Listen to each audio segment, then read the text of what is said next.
convenience visit chapters next week. And I'm going to be in there again Thursday. That one, I said, okay, Avi asked me for that one, and I took care of it.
Yeah. School. Yes, I'm going to turn it on right now and she's ready to go. Yeah. Not a problem. I know, that's why I just gave her drop off to the drop off. And back here. So now anything you say will be on recording, just heads up. Great. All right. Okay, now you're good. Okay. All right, good morning, everybody. And we're going to get started with Parsha Shoftim. And I wanted to start just with a story. And this story begins with a king. The king had 2 sons. And the king said to the sons, I'm giving you a bag of wheat and a bag of flax. Come back in 6 months. So 6 months passes and the king says, okay, it's time. So the 2 sons come back with what they had done with their wheat and with their flax. And the first son comes and says, Father, I took the wheat and I made a challah. And I took the flax and I made a linen tablecloth. All right. And the second son says, here's the bag of wheat and here's the bag of flax. And the Midrash, this rabbinic tale, is about how do we interpret Torah. How do we interpret Torah? How do we take the Torah that's given to us, and what are we going to do with it? What are we meant to do with it? So I want to discuss a little bit of the benefits of each son in the story. And don't worry, we'll get to the Parsha of how it fits in. We're going to get there, but it's good to start with a story. And before we even jump into our Torah portion, we might want to think about, okay, how do we even unpack our Torah portion, and it'll all tie in. So the first son, so let's see. So we've got the first son who turned the wheat and the flax into challah and a linen tablecloth.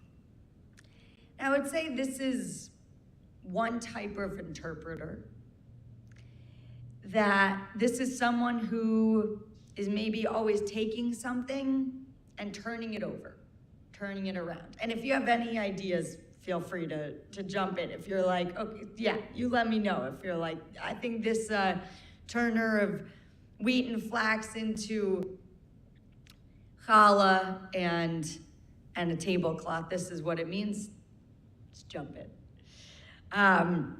So this is one way to take it. This is one type of interpreter. He always takes something, he turns it over, turns it into something new, applies something to a different context, perhaps, right? He took the wheat and the flax, and it wasn't in any particular context, but he turns it into the context of Shabbat, right? Shabbat, or a holiday.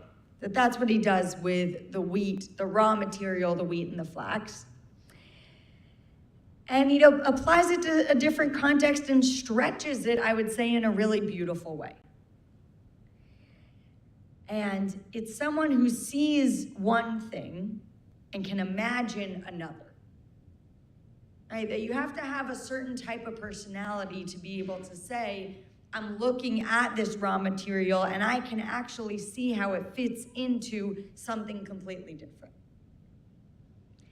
Turns the text into something that perhaps becomes clear and, I would say, useful, right? That when you have just the wheat and the flax, you're not really sure what do you do with that. Is it useful? Is it not useful? Making it into challah, making it into a tablecloth, that's something we could say, okay, he turned it into something useful. So those are maybe the benefits of that first son. Right? Then we've got son number 2. And son number 2 who kept the wheat and the flax. And this is someone who perhaps is saving it for later. Maybe this is someone who's saying, I don't need it right now. So I'm not going to waste it right now. I'm going to wait until Either I need it, or perhaps someone else needs it, and then it can be useful, because it can only be stored if it's still in the raw material. And this is someone who maybe didn't want to change something that they were already seeing as beautiful. That the raw material of wheat and flax in and of itself might have beauty. And maybe this person didn't want to transform that. And also maybe was self-reflective enough to say, I didn't need it. I mean, this is the son of a king after all. This son of a king probably doesn't need a bag of wheat and a bag of flax. Or maybe doesn't need even a challah. Probably has a whole room, a whole kitchen full of chefs and bakers. Probably doesn't need another tablecloth. Maybe is saving it for when someone else needs it. And the last thing that I'd say is really unique about that second person is that this is the son of a king. And maybe he wanted to master the craft of being able to use the wheat and the flax before actually doing something with it.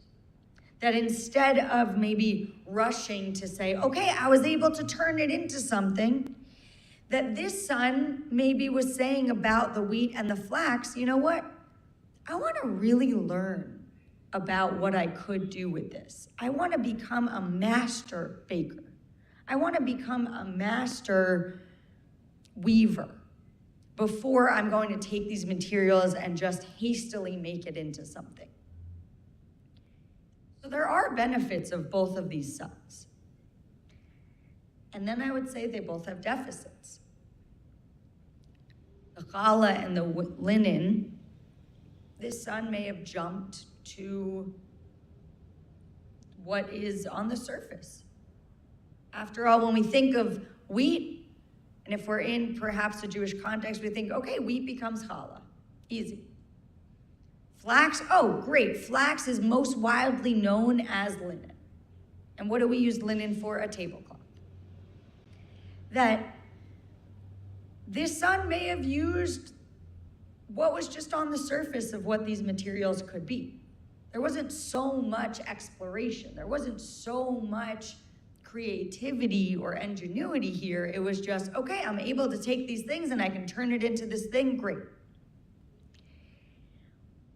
And maybe he also was somebody who just wanted to show, oh, I could do something with it.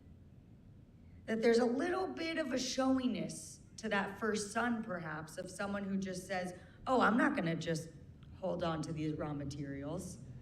I can do something with it, just watch. I'm gonna make something beautiful. I'm gonna make a 6-braided challah. You know, it's gonna have the egg wash. It's gonna have everything but the bagel seasoning. It's gonna be the whole 9 yards. And then I'm gonna take this flax and I'm not just gonna make something plain, but I'm gonna take it, I'm gonna dye it, I'm gonna make it beautiful, I'm gonna put a pattern on it, I'm gonna present it as something gorgeous because look what I can do with it. That's another deficit perhaps to the first son. And on the other hand, the deficits of the son who just brings back the wheat and the flax, we might say, you can't just wait forever. You could hold on to that wheat and that flax always. You could keep it in your storeroom, but we never know when we're truly gonna need something. We can all, this son might have always been able to say, well, I really don't need it yet. I can always wait. Or if he was waiting to become a master, we can always say, well, I'm not there yet. I always have more to master. I'm never going to be ready. And then we don't actually propel ourselves into doing something with it. That we never really know when to put ourselves out there if we're always saying, well, I'm not the master. So that son too has his own deficits. And I would say that these are two modes of classical interpretation of the Torah.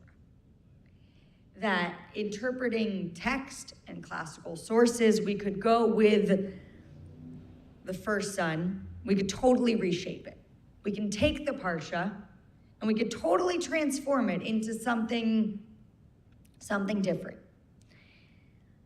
And that's amazing. We can use it for our benefit. We can use the text, in a way that's like the wheat and the flax, where we turn it into something beautiful and we take it perhaps sometimes out of context, but in a way that actually works for our time now. We can take the text and we say, oh, well, it fits in this scenario, but I'm reading this word in another way, and that's really shaping the Torah into something new, which is one totally beautiful and incredible, and I would say very real and necessary purpose of the Torah.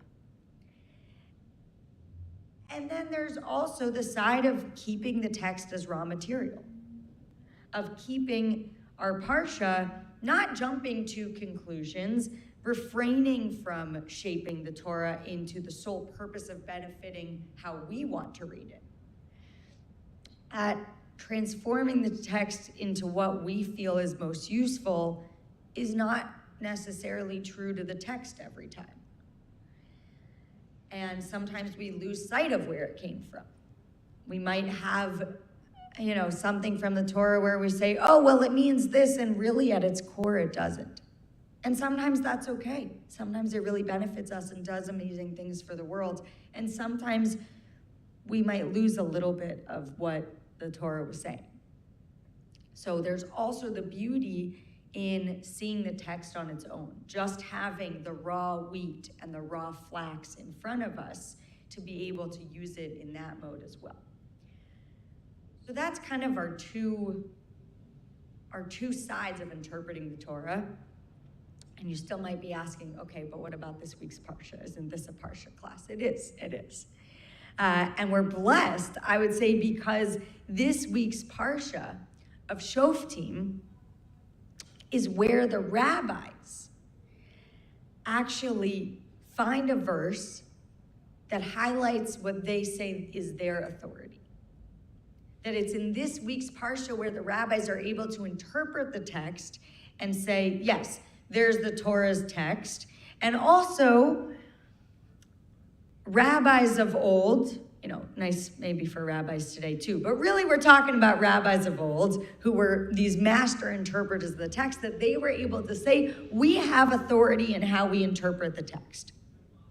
Their ability to interpret the text of the Torah stems and holds weight from this week's Parsha.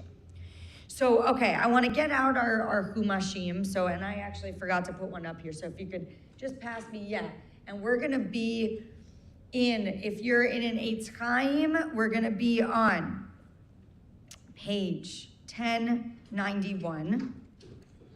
And if you're at home, and if you don't have an Eitz Chaim in front of you, that's fine, because, whatever Torah text you're using, if you're on Sefaria, if you're in a JPS Tanakh, whatever it is, what we're looking at is actually, we are in Parshat Shoftim, so we're in Deuteronomy. And in here, we're page 1091, and we're in Parshat Shoftim. We're looking at chapter 17, verse 8. That's where we're going to start, verse 8. And I want to read a few verses together, because then we're going to see, okay, where do the rabbis start to take some sense of them too having authority over interpreting the text.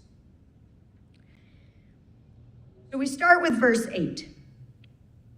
And even this first line is just incredible, because it says, if a case is too baffling for you to decide, meaning in the smaller courts, if a case is too baffling, too difficult for you to decide, which implies already there's something, I know this is a little bit of a tangent, but it's an amazing thing, that the Israelites here, and Moshe, as he's telling this story, he's already saying, not everything's going to be easy.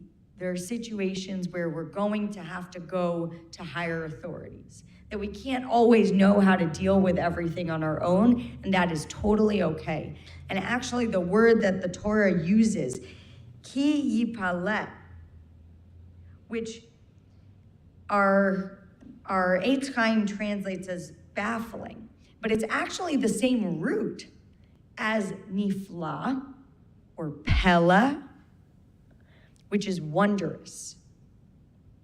If something is almost unusual, we're in situations sometimes that are so far from what we know. And the Torah uses a word like that to say, and this could be a regular day, or this could be really an unusual day in an amazing way. So the Torah says, if a case is too baffling for you to decide, be it a controversy over homicide, civil law, or assault, matters of dispute in your courts, you shall promptly repair to the place that the Lord your God will have chosen, and appear before the Levitical priest or the magistrate in charge at the time and present your problem. Okay. And we'll just finish the verse. And when they have announced to you the verdict in the case, and then it's going to continue. So that's why I paused there, because it ended by saying, you appear before the Levitical priest, appear before a higher court. This is the highest court of the land. So keep going until you reach the highest court. Appear before the priests and present your problem. And the word, this is just another technical and interesting textual phrase. The word they use for presenting your problem is darashta, the same word as drash, as midrash, which means interpret. So they're using the same word when you say, come and present your case. It's the same root as lidrosh, which, it is the word darashta lidrosh, which means to inquire. Because when you have a challenge, when you have a problem, you're coming to someone else to inquire, for them to interpret the situation and help you through it. And that's the same word that we use to interpret Torah. That's the same word that we use when we say midrash in interpretation. So we're going to keep going because we need a few more words so that we get to the place where we're going to find in the Talmud where it's going to explain, okay, why do the rabbis see their authority come out of these verses? So you present your problem. Darashta v'higidu lecha et davar hamishpat. So you present your problem, and when they have announced to you the verdict, you shall carry out the verdict that is announced to you from that place that the Lord chose, observing scrupulously all the instructions to you. You shall act in accordance with the instructions given to you and the ruling handed down to you. You must not deviate from the verdict that they announced to you, either to the right or to the left. Okay, let's read it one more time because I find that reading something once, it just goes too quickly. I need it another time. Yes. We are on page 1091 if you're in the Eitz Chaim Chumash, 1091. And if you are at home, just as a reminder, we're in Deuteronomy chapter 17, and we're looking at verse 10. So, when they've announced to you the verdict in the case, you shall carry out the verdict that is announced to you from the place that the Lord chose, observing scrupulously all that instructions to you. You shall act in accordance with the instructions given to you and the ruling handed down to you. You must not deviate from the verdict that they announce to you, either to the right or to the left. Okay, so if we're reading that text just on its own, because first I like to say, okay, let's think about on our own before we even get to the rabbis of the Talmud. How might we have read this to say, well, this is where the rabbis get their authority? Any ideas? Okay, so how might the rabbis get their authority? Well, if we looked at that, we could say, okay, those few sentences are all about authority. Go to the Levitical priests, see what they're going to say as a verdict, and then you must follow it. You must follow it, right? It's a very authority-packed text. So, I want us to look at, we're going to go to our Talmudic text to see kind of how did the rabbis then use this verse, pull this verse, and use it to talk about their own authority, which I'd say the rabbis of the Talmud love to do. They love to do that. Why not? I mean, they're creating an entire text that's trying to assert their own authority. But they also need to have that authority based in something. So that's where our Parsha comes into play. So if you're in the room, there's text. I think in the front there's some text that we have printed out so we could read together. And if you're at home, if you're on Sefaria, if you have a Talmud with you, we are looking. We are looking in Brachot, in the first tractate of the Talmud in Brachot, chapter, and we're on page 19b. We're gonna read it slowly. And the Gemara starts by saying, the Talmud starts by saying, come in here, Tashma. Gadol kavod habriot shedoche lo taseh b'Torah. And most of this we're going to do in English, but I just wanted to read that first part because it says, come and hear, great is human dignity as it overrides a prohibition in the Torah. Great is human dignity. This is an incredibly important line for the rabbis, kavod habriot. And I would say not just for the rabbis of old, but also the rabbis of today, that we use this line, kavod habriot, human dignity, as a proof text for how to act in the world today. And actually, rabbis today, especially in our movement, we use this when we're thinking about modern social issues of what needs to take precedent, that this idea, and this is what they're discussing, human dignity can override certain prohibitions. The Gemara asks why? Why would this happen? Let us also say there is neither wisdom nor understanding nor counsel against the Lord. So there's no wisdom or understanding or counsel against the Lord. And Rav Bar Saba interpreted this prohibition, which is overridden by human dignity. And before Rav Kahana, as referring to the prohibition, according to the Torah taught you and the ruling handed down to you, you shall not deviate left or right.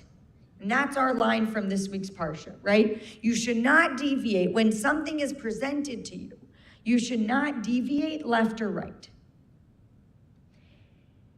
And the yeshiva students laughed at him. They laughed at him for saying this. As the prohibition, you shall not deviate, is by Torah law. That you would think, oh, why are you saying that one way to read this text is to say that they're asking, why would you say that the line, don't deviate left or right, connects to anything but Torah law, right? Why should human dignity override any more Torah law pieces? But Rav Kahana replied and said, a great man has spoken. Do not laugh at him. The sages based all rabbinic law on the prohibition, you shall not deviate. However, due to concern of human dignity, the sages permitted suspension of rabbinic law in cases where the two collide. So meaning, and I know this is a little bit, it's very wordy, it's a little fumbly, so I want to break it down. If you have a situation where a law from the Torah seems to be in conflict with a law from the rabbis, human dignity overrides what the rabbis say. But that also gives weight because it's also saying that when they don't collide, then rabbinic law holds weight. That just as you should not deviate from laws of the Torah, you should not deviate to laws of the rabbis. And the rabbis actually read the Levitical priests when our Parsha says that the individual should go to the Levitical priests if they have a problem that is too great, is too wondrous, is too baffling for them to figure out. Go to the priests. And whatever the priests say, you need to follow. And the rabbis say, exactly, we are like the priests. So if you come to us with a problem, or if we have decided upon a verdict, or if we have figured something out in the rulings of Jewish legal interpretation, what we say about it goes. That our authority stands and you shall not deviate left or right from what the rabbis bring. And part of that also is the Torah is saying, it's okay if we don't know everything. That's why we have these other people. But if you're going to go to these other people, listen. That in essence, what the rabbis are taking from this sugya, this Talmudic text, which is based on our Parsha of Shoftim, this section of the text, is that after Torah laws, the authority of Jewish law comes from the rabbis. Because if we're thinking about Jewish history, we're thinking, okay, we've got Torah law that comes, and then starting in about the year, we could say time of, let's say 0. We're thinking even, 50 before Common Era, let's say. We usually say that is when the rabbinic period started. The rabbis are starting, but there's still a temple. So really the year 70 to 200, that's the Mishnah. That's the Mishnah. And the 200 to 600, that's the Talmud. And these rabbis, then they need to figure out, okay, we got to have some authority. Because it had been that the priests, like in our Parsha, when you have a temple, it's the priests who have authority. But when you don't have a temple anymore, the rabbis need authority. And they're transferring that priestly authority to themselves. And that's how they're looking at this week's Parsha, and they're saying in the context of the temple, in the context of the Torah, the priests are who you go to when there's a case that is just beyond your abilities. And now you go to the rabbis. And that's what they're trying to create as an authority. And most things, actually, that we practice in Judaism today are rabbinic law. That most of the Judaism that we see is not the Judaism of the Torah. Right? I mean, we're clearly not living in a biblical time period, and most of the things we do are decided upon by the rabbis. Even this sectioning of the Torah for us to know what Parsha we're reading this week. The rabbis decided that. It doesn't say in the Torah, this is the Parsha of Shoftim. But the rabbis decide to do that. That most things that are part of the fabric of how we practice Judaism comes from that rabbinic authority. And the rabbis are opening themselves up to widely interpret Jewish law. That by giving themselves a stamp of approval, then they're able to interpret. I would say like the son who turned the wheat and the flax into the challah and the linen tablecloth. They're saying it's okay for us to look at the Torah text and turn it into something new. However, I would also say that the rabbis are steeped in midrashic frameworks of interpretation. What I mean by that is that these are master interpreters.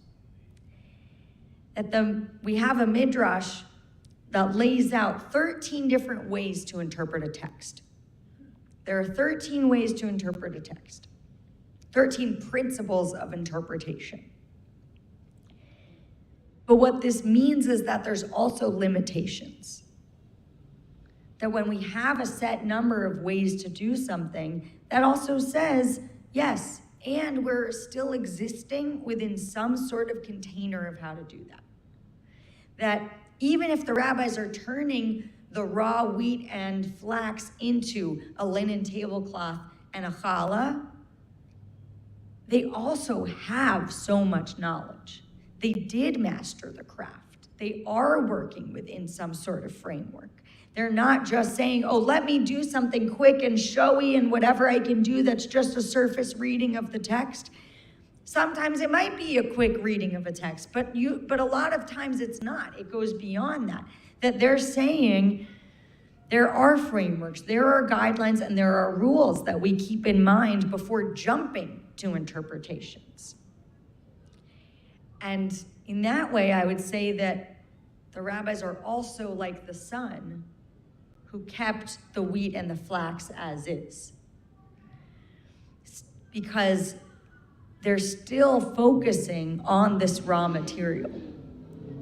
They're still focusing on, okay, I need to master this material before I can just say, let me give whatever interpretation comes to mind to whatever context I want.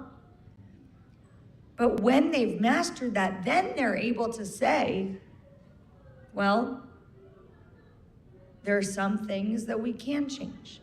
There are some things that do fit into rabbinic interpretation, that even if the Torah says don't deviate left or right, as which it says in this week's Parsha, don't deviate from the verdict you're given left or right, the rabbis are saying, yeah, what we're doing is not deviating.